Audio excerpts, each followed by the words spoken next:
unfortunate that a senior journalist like Arnab Goswami has been illegally arrested, detained. A case has been reopened with political vendetta.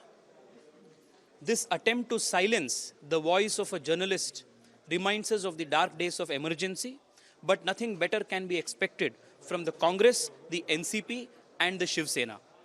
This is extremely unfortunate. The Yuva Morcha condemns it.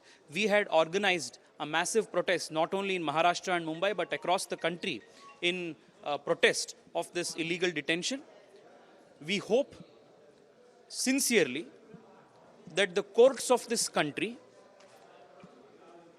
which could open its doors rightfully for a terrorist convicted in the midnight to hear his mercy petition, will also open its doors to a victimized journalist and ensure the rule of law and constitutional freedoms are protected.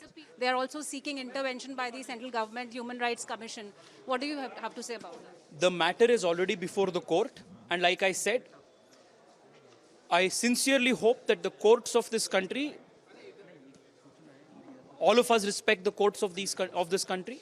We sincerely hope that those courts will do justice as soon as possible in this case. And whatever the other commissions and everything, all institutions, all constitutional institutions are cognizant of what is happening in West Bengal and what is happening in Maharashtra, and they will take appropriate action as the time comes. So all the constitutional institutions will take cognizance of whatever is happening in Maharashtra. That's what Tejasvi Surya has to say.